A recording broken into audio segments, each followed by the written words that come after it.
When the Galactic conquered of 11,000 civilizations first extended an invitation to humanity, they did so with the smug benevolence of zookeepers letting a particularly dim parrot try a crossword. They'd watched Earth for centuries, mistaking chaos for incompetence, innovation for luck, and creativity for glitchy evolution. Now the invitation was official. A single human was to be inducted into the Concord's elite interspecies tactical education initiative, also known as ISDEI, but informally called Galactic Boot Camp for the Promisingly Obedient. The goal: train the brightest from each species in diplomacy, warfare, and law, so they'd stop throwing antimatter tantrums over parking rights in asteroid belts. Humanity's representative was not chosen through genetic algorithms, battle tournaments, or philosophical purity tests like the others. Earth's selection process involved a bottle of tequila, a hacked voting app, and an influencer named Jenny Boomslang Trigg who dared her friend to apply as a joke. Thus arrived Specialist First Class Ava Sheridan, or as she insisted on being addressed, Commander Chaos, Empress of Improvisation, Duchess of Oh No Not Again. She wore combat boots with LED laces, a trench coat full of snack compartments, and sunglasses that adjusted tint based on sarcasm levels. Her weapon of choice was an umbrella modified to shoot stun darts, serve as a grappling hook, and dispense espresso. Her resume included: escaped 3 cults, accidentally founded 2, solved the Bermuda Triangle mystery, did not report findings, and once weaponized a mariachi band.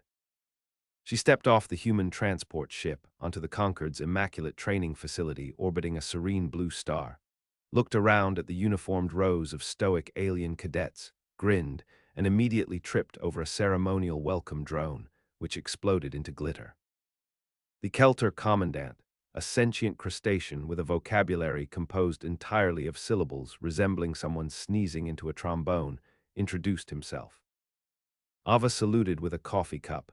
"Sheridan, human, you must be Commandant Krabelgs. Heard a lot about your species. Great soup." Translator drones sputtered. A few reptilian cadets took notes. The Kelter hiss-clicked in outrage. "Are we going to start with trust falls or passive-aggressive hostage negotiation?" she asked, pulling a bag of popcorn from a holster. "I do both with flair." The first week was an exercise in controlled combustion. The Goran trainees, 12-foot-tall mammaloids who solved disputes through ritualistic algebra, filed complaints after Ava solved their ancient logic puzzle using a coin toss and the phrase, "Go with your heart, Greg." She'd named one of them Greg. His real name was a 5-dimensional scent cloud that caused migraines. The diplomatic instructors were further dismayed when Ava neutralized a simulated hostage situation by tricking the hostage-taker into attending a fictional self-help seminar called Manifest Your Inner Galactic Tyrant, hosted by herself, wearing a wig and fake antennae. The hostage-taker surrendered mid-session to escape a motivational PowerPoint featuring exploding kittens and quotes from Earth's greatest philosopher, Missy Elliott. Military instructors fared no better. On the zero-gravity battlefield test, cadets were expected to maneuver in formation using standardized jetpacks. Ava repurposed hers into a swirling cyclone of junk food wrappers, duct tape, and holographic decoys. She won by launching a vending machine into the enemy squad, then claimed it was tactical snack-based subterfuge. A triquar general, essentially an angry gelatin with medals, blubbered something about violations of 19 engagement protocols. Ava shrugged. "You said to capture the flag, you didn't say how." By week 3, the Concord Council convened an emergency session. "She destabilizes training simulations," croaked the chancellor of the hegemonic frogs. "She reprogrammed the ethics AI to advocate for mischief-based problem-solving," complained the cybernetic hivemind representative. "She weaponized interpretive dance," screamed a Yanari instructor. "Only mildly," Ava countered, lounging across 3 chairs, eating cereal out of a data crystal bowl. "And it worked. You should have seen the panic when the enemy thought I summoned a god through Jazz hands." What began as mere irritation became deep existential horror when Ava aced every theoretical test by answering in ways no one predicted. In Political Conundrums 404, when asked how to resolve a 3-species trade war diplomatically, she submitted a fictional drama series script in which the 3 leaders were trapped on a cooking competition show. It ended with emotional catharsis and shared recipes. The examiner wept. In Galactic history, she disputed the official timeline by citing obscure footnotes, minor archaeological inconsistencies, and a Twitter thread by an alien conspiracy theorist. She won the argument. The textbook was retracted. In Combat Sim 7X, supposed to be unwinnable, Ava surrendered in the first 30 seconds, escaped the prison cell using a stolen spoon and a rousing escape song, hijacked a security drone, and reprogrammed the simulation itself to crash via recursive sarcasm loops. Her debriefing was classified. Cadets started asking her for advice, not because she followed the rules, but because she ignored them so effectively that reality seemed to bend in her favor. And then came the diplomatic banquet. It was tradition. Final-year cadets demonstrated their mastery of interspecies etiquette by hosting a meal for conquered dignitaries. Ava's group was in charge of appetizers. Instead, she catered an Earth-style food truck festival. She taught a psychic fungus to run a grill, convinced a shapeshifter to be 3 waiters at once, and tricked a snooty culinary instructor into becoming a dessert judge for the spiciest nebula nachos. By the end of the night, several ambassadors had consumed so much Earth cuisine they developed temporary worship complexes around hot sauce. One species began reevaluating their entire caste system based on how they handled buffalo wings. The banquet ended with Ava declaring, "Cultural assimilation through indigestion. You're welcome." The Concord Council filed a joint psychological report titled, "The Human Variable, Statistical Outlier or Systemic Threat." They weren't sure whether to expel her or promote her. But the training program was far from over. Because the next phase, field missions, and Ava was just getting started. The first field mission was designed to be a tightly controlled, low-risk diplomatic exercise, a milk run, just a routine planetary inspection on a newly admitted Concord member, the Ixthari, a species of crystalline bureaucrats who reproduced via filing paperwork and held religious ceremonies around document notarization. Naturally, Ava volunteered. The ship that dropped her off, piloted by a jittery slug being named LT. Varn tried to warn her. Just sign what they give you, don't touch anything glowing, and above all, don't mention improvisation. Ava nodded solemnly. Got it, I'm bringing stickers. LT Varn blinked slowly. Why? Motivational reinforcement, also their scratch and sniff.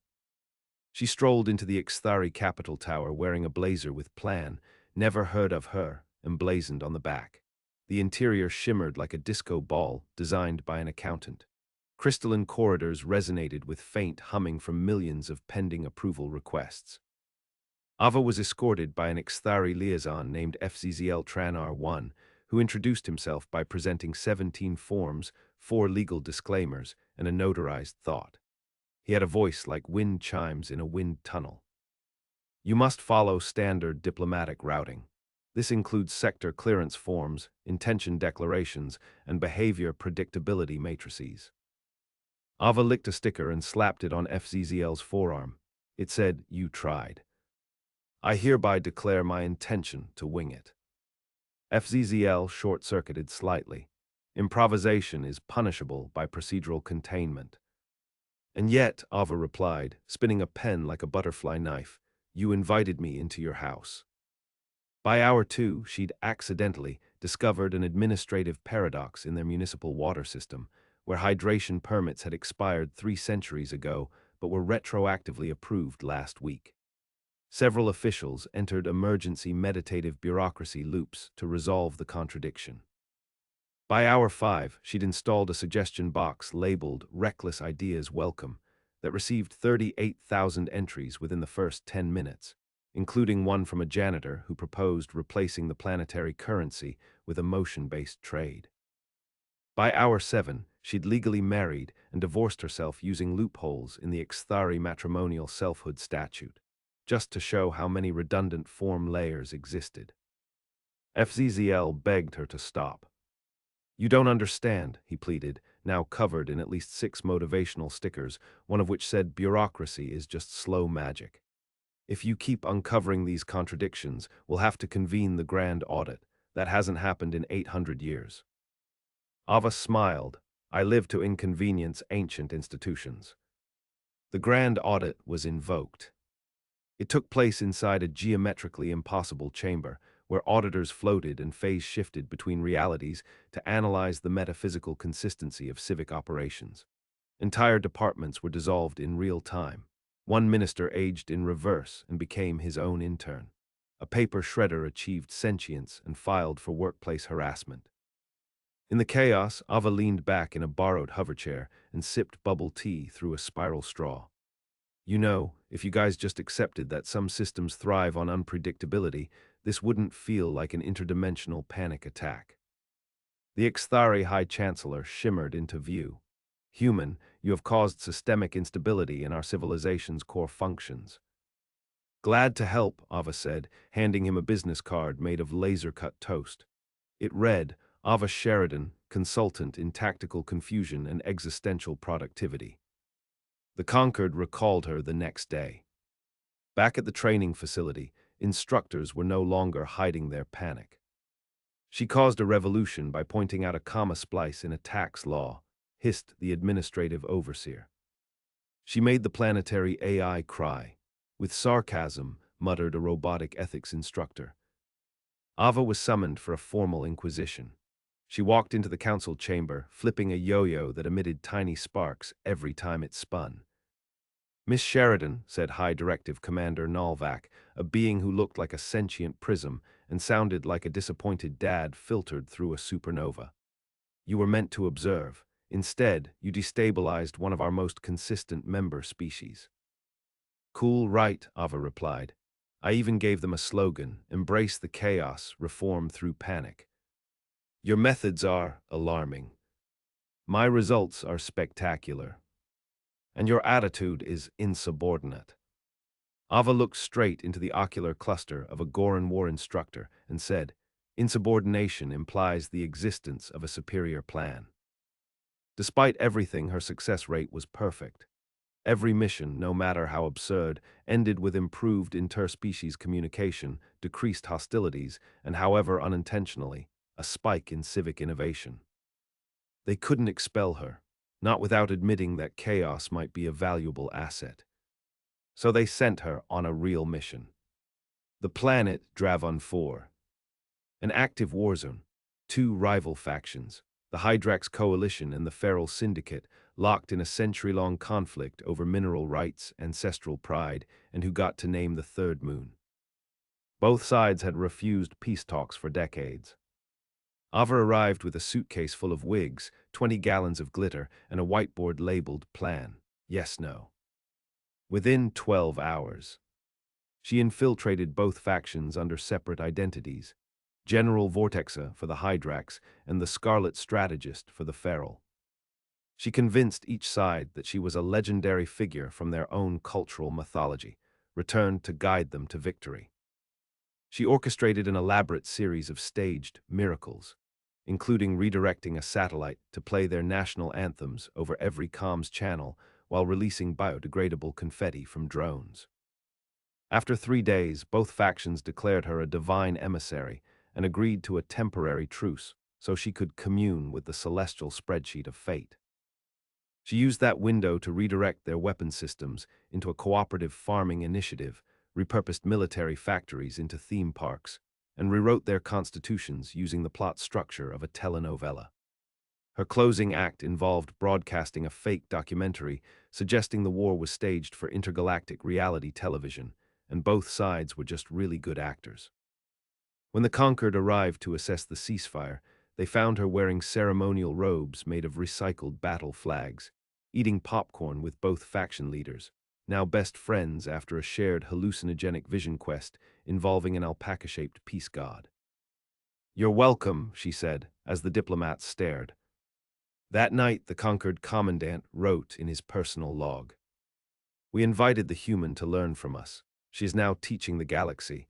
We do not know how to make her stop, nor, increasingly, do we want to. The Conquered's greatest minds assembled in secret. Not a metaphor. They literally disassembled their physical forms, merged into a unified cognitive lattice, and had a 3-day argument about whether Ava Sheridan was the most effective disaster in diplomatic history or a walking quantum violation with a caffeine addiction. The vote was split, so they flipped a coin. Ava was promoted. Her new title, Unpredictability Liaison and Interstellar Innovation Catalyst. Her first assignment, to accompany a high-ranking Concord delegation to the planet Tizaru, home of the legendary Hierarch caste, a civilization so obsessed with order they ranked dreams by narrative structure and arrested wind for disorderly movement. The Tizaru had refused contact with any race that didn't submit a 40,000-page cultural compatibility report. Ava submitted a flipbook depicting a potato achieving enlightenment. It was accepted as avant-garde satire. The Concord's official envoys arrived in regal ships of gold and platinum. Ava arrived via rented cargo barge piloted by sentient pigeons. She high-fived them all on the way out. "Sheridan," whispered Ambassador Clarn, a jellyfish in a containment suit, "this is a delicate mission. The Tizaru haven't made a policy change in 9,000 years." "Perfect," Ava said. "I brought dynamite, metaphorically." She didn't bother with formal wear. She wore a poncho covered in warning labels, each from a different species. Her shoes squeaked. Her hair was braided with tiny bells. They were led into the Ministry of Perpetual Structure, a building shaped like a symmetrical scream. The Hierarch Council sat on ascending thrones, each higher in altitude to signify authority. Ava greeted them by blowing into a slide whistle. "Human," boomed the Supreme Overordinal. "You have submitted no dossier, no protocols, no verified analysis of your behavioral patterns." "I believe in discovery through reckless participation," she replied, sitting cross-legged on the ceremonial rug and pulling out a bag of marshmallows. The council conferred for 16 hours.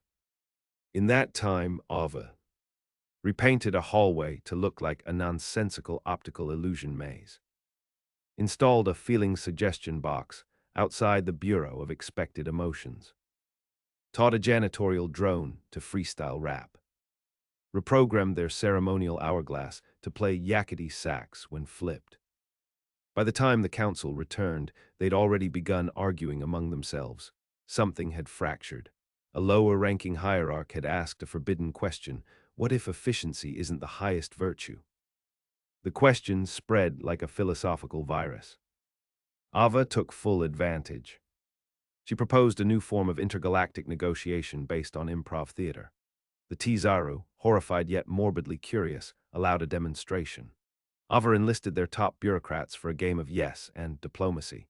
Within minutes, several ministers were engaged in hypothetical alliances with fictional species invented on the spot, including the Glarbians, who communicate solely through interpretive sneezing.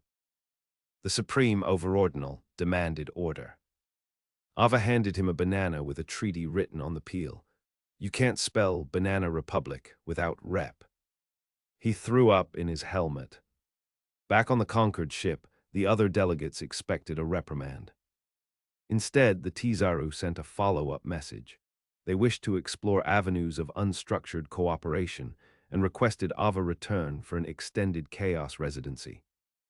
It was her third successful destabilization-turned-diplomatic miracle in as many months, which meant, according to ancient Concord statute, she had to be sent on the pilgrimage. This wasn't a mission, it was a rite of passage. Every culture that joined the Concord had a sacred site, an origin world, a memory repository, a living archive. To prove one's place as a Concord architect of peace, you had to journey to these places and be accepted. Most diplomats spent years preparing. Ava packed 3 sandwiches, a grappling hook, and a karaoke machine. The first stop, Zuncaris, a planet that existed in a perpetual storm cloud of sentient electricity. Its inhabitants communicated in pulses, mood lightning, and feelings of mild dread. They held no physical form, no records, only memory. To be accepted, one had to share a truth so raw, so personal, it could not be expressed in language. Ava stepped into the storm. Her mind was scanned. And somehow, the Zuncaris recoiled. She emerged 10 minutes later with lightning in her hair and a complimentary spark pet. "What did you show them?" asked a stunned translator drone. "My third-grade talent show," she said, blinking. "I performed an interpretive dance of the Cold War while chewing gum backwards." The next stop, Jatham, a dead planet with a living AI library built into the crust. Its trials were puzzles, logic tests, moral paradoxes. Ava solved the entrance challenge. What is the one truth that can never be proven? By writing that I would have followed the rules if I'd known them. The AI paused for a full 2 minutes before allowing entry. Inside, Ava did what no other visitor had done. She edited the archives. Not hacked, not erased, she left footnotes, satirical footnotes. One entry on galactic peace treaties now included the phrase, "See also, awkward family dinners." The AI protested. Ava countered, "Information without perspective is just paperwork." The AI agreed.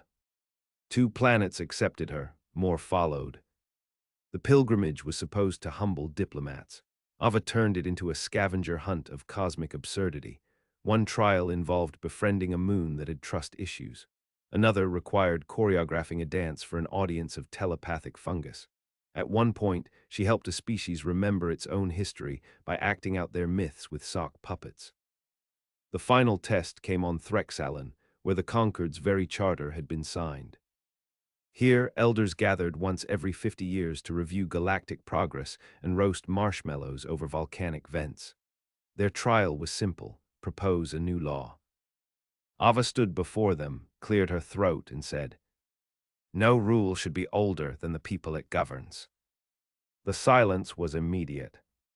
Then one elder started clapping, slowly, sarcastically. Others joined.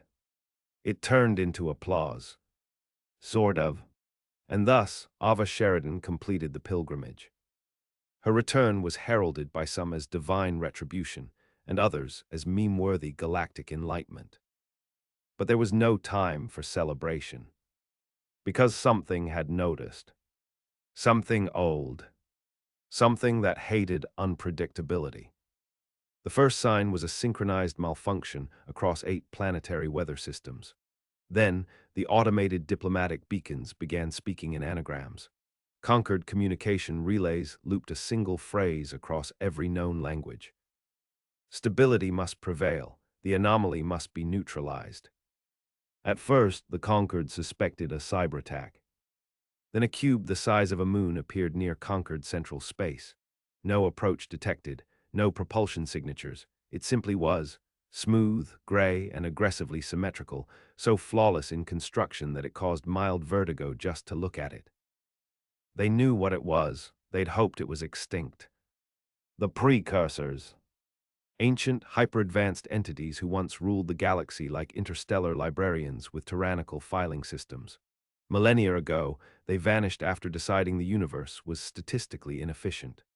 Most assumed they'd transcended, self-deleted, or grown bored. They hadn't. They'd just been watching. And Ava Sheridan had triggered their threshold. A message blinked onto every Concord screen. Unacceptable variable DATCTD, initiating system sanitization. Naturally, the council panicked. Several members fainted. One tried to exile their own shadow. Ava entered the chamber mid-screaming, holding a bowl of cereal and wearing a novelty shirt that read, "I broke reality, and all I got was this lousy diplomatic status." "I see you found my fan club," she said, crunching loudly. "They intend to erase us," whispered Ambassador Clarn, now vibrating in a way that suggested he was either terrified or trying to replicate human twerking. "Because of you," added the Commandant, "they deem you the anomaly." "Well, I am anomalous," Ava replied. "I once sold insurance to a time loop, but full galactic deletion seems a tad overkill." The precursors gave them 24 hours to comply. Compliance, in this context, meant surrendering Ava for dissection, deletion, and data harvesting, which was alien speak for extra crispy personality extraction. Ava held up a finger. "Wait, did they give a meeting link?" "What?" "I want to RSVP." She walked into the precursor cube alone. No weapons, no gadgets. just a fanny pack full of glitter bombs and a yo-yo made of compressed sarcasm. Inside, space folded, logic snapped, the laws of narrative tried to flee. The precursors appeared as geometric abstractions wrapped in light, dodecahedrons muttering quantum hymns, floating rhomboids with judgmental energy, and a glowing sphere named ZYXX-1 who spoke like an emotionally constipated calculator. You disrupt systemic harmony, it said. Your pattern is nonlinear. Yeah, I'm a jazz solo in a classical universe, Ava replied, spinning her yo-yo. But here's the thing, your system kinda sucks. The cube dimmed ominously. Explain. Ava paced, hands behind her back. You want a galaxy that behaves, obeys, follows rules like good little meatbags, but obedience doesn't build anything new. Chaos, beautiful, stupid, reckless chaos is what makes life live. I'm just the symptom. You're scared of the disease. You equate entropy with progress. I equate entropy with potential. I mean, look at this place. You're so obsessed with perfection, you forgot how to enjoy anything. When's the last time you made a bad decision for fun? We have transcended fun. Exactly, and now a caffeinated agent of unpredictable improvisation shows up, and your response is delete the whole simulation. That's not enlightened, that's rage-quitting. The precursors processed this. Light flickered in silent deliberation. Your impact is unacceptable. Your existence introduces too many variables. You threaten universal coherence. Ava smirked. You know what else introduced too many variables? Stars, planets, sapiens. You want to clean the mess. Start with your own reflection. Then you leave us no choice. The cube surged with energy. Dimensional locks snapped into place. Ava whispered into her fanny pack. Operation Wobble Kick is a go. Everywhere things broke. The conquered had been ready. Kind of. With exactly 11 minutes of notice, Ava's loyal band of accidental allies, diplomatic failures, rogue AI, rebellious janitors, and one talking capybara, launched a counterstrike of pure nonsense. The Tizaru sent an army of improvisational bureaucrats with spontaneous forms that multiplied on contact. The Ixthari hacked the cube's logic matrix with recursive paradoxes. The Goran deployed weaponized interpretive dance troops trained by Ava herself. The Hydrax and Feral, once at war, now operated a joint fleet powered by emotional compromise and salsa music. The sentient pigeons dive-bombed data nodes, screaming motivational quotes Ava had once muttered in her sleep. Inside the cube, reality fractured. The precursors tried to purge the interference, but every attack only made the chaos more effective. Their systems collapsed under the weight of improvised decision-making. ZYXX1 glitched. Error. Improvisational logic tree exceeds tolerance threshold. Core command structure. Contaminated.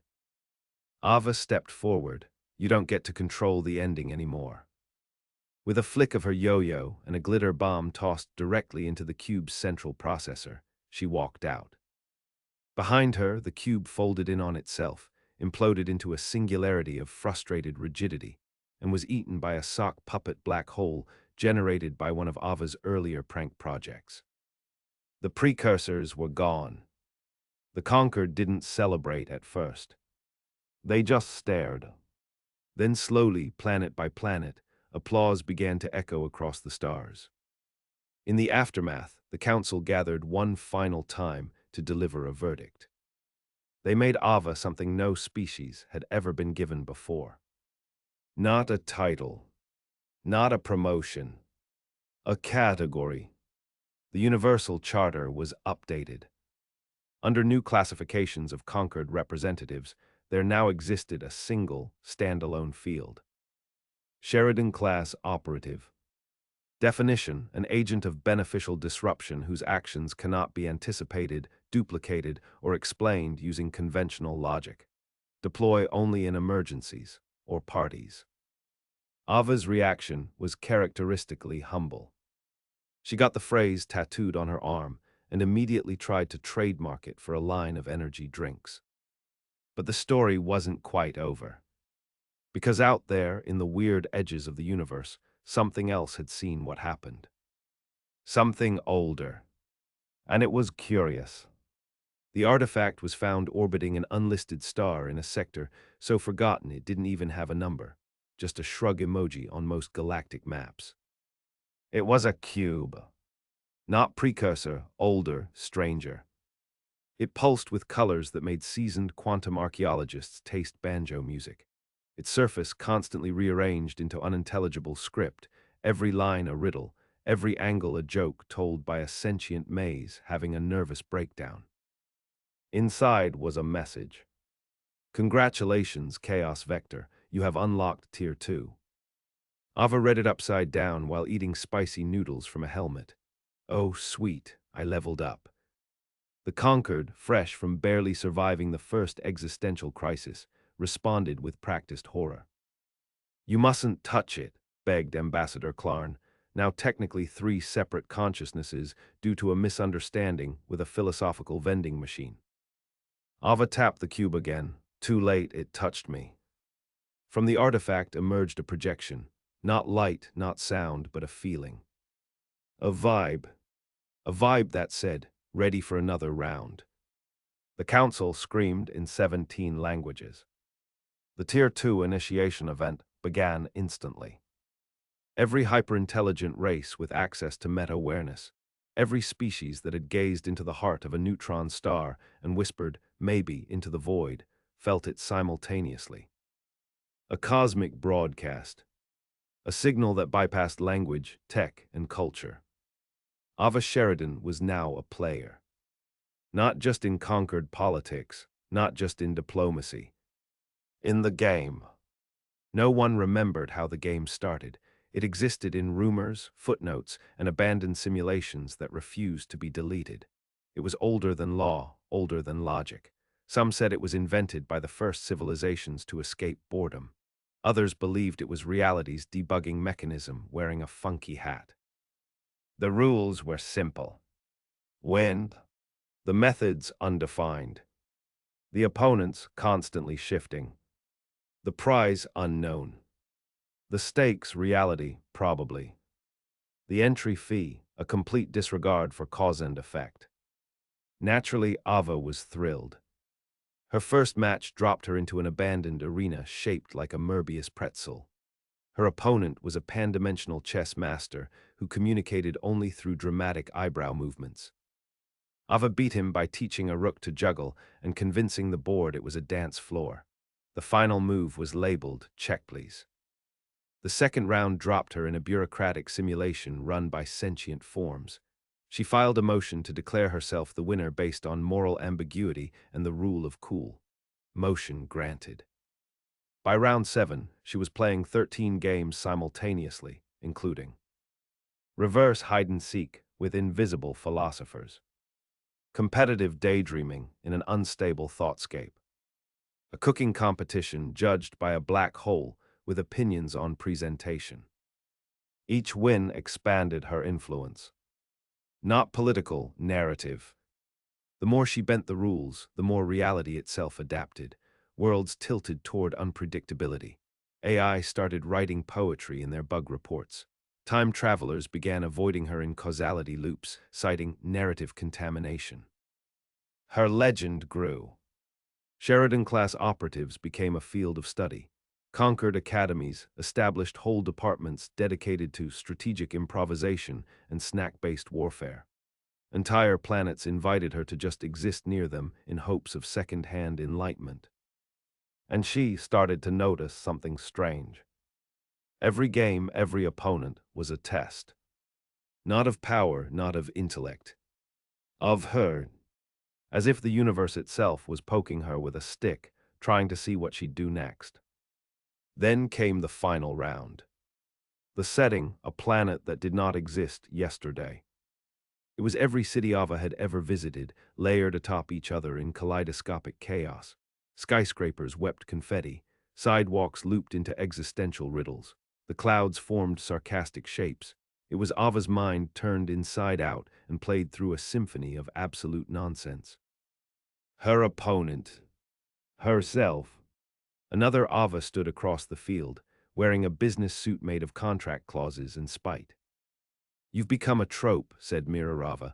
The wild card, the hero of disorder, but chaos with intent is still pattern. You're just a system pretending you aren't one. Rialava adjusted her neon sunglasses. Cute speech. Wanna play hacky sack with causality. The final match was not a fight, not a game. It was a conversation. Ava versus Ava. Two extremes of the same principle arguing over what it meant to be human in a galaxy that finally understood how dangerous that was. You're not saving anything, said Mirarava. You're just distracting everyone from the collapse. I'm not here to save, Ava replied. I'm here to remind them why it's worth saving. And that was the move. The game ended. No winner declared. Just a single message. Tier Infinity unlocked, player promoted. The artifact crumbled into glitter. Ava walked out of the paradox loop, sipping a slushie. The Conquered didn't even try to explain it. She was granted a new role, Emergency Catalyst, Nonlinear Events Division. Her responsibilities included showing up unexpectedly, derailing totalitarian utopias, and making sure the universe stayed interesting. Her office was an abandoned shuttle filled with beanbags and whiteboards that only displayed punchlines. Her staff included a mind-reading duck, a retired deathbot who now crocheted passive-aggressive sweaters, and a sapient coffee stain that sometimes offered advice. Galactic civilizations adapted. Peace treaties now included Sheridan clauses to accommodate spontaneous absurdity. War games were replaced with improvisational jam sessions. One empire restructured its government around a dice roll system inspired by Ava, do everything once, twice if it's illegal philosophy. And Ava. She kept going. From one edge of the galaxy to another. Breaking expectations, reshaping institutions, inspiring rebellions, dance-offs, and occasional galactic hugs. Because the truth was simple. The aliens had invited humanity to train. They'd expected order, respect, and compliance. What they got was Ava Sheridan, chaos incarnate in combat boots, a tactical genius with a smoothie addiction, and a soul hardwired to disrupt stagnation wherever she found it. And now the galaxy knew. You don't train a human. You unleash one.